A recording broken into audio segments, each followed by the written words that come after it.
آپ جتنے حضرات بیٹھے ہیں آپ چاہتے ہیں نا کہ ہماری نعمتیں ہمارے پاس رہیں؟ چاہتے ہیں نا؟ اللہ اکبر. جو چاہتا ہے نا میرا گھر آباد رہے اسے چاہیے کہ اللہ کے گھر کو آباد کیا. میرا گھر روشن رہے اللہ کے گھر کو روشن کیا کرو.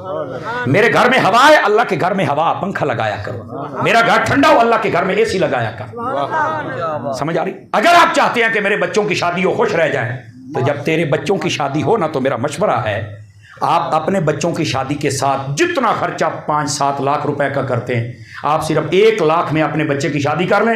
باقی 4 لاکھ میں 4 غریبوں کی شادیاں کر دیں. اتنی دعائیں دے گے تیری بچی بھی خوش رہے گی تیرا بچہ بھی خوش رہے گا.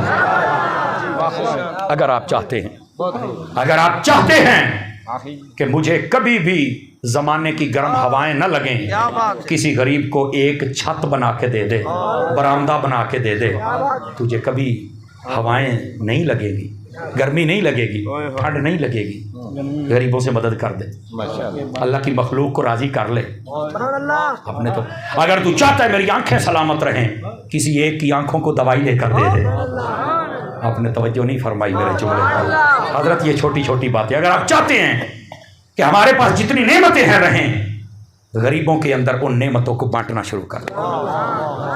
سمجھ آ رہی میری بات؟ اگر یہ بات بھی آپ کو سمجھ آ گئی اللہ ہمیں عمل کی توفیق عطا فرمائے.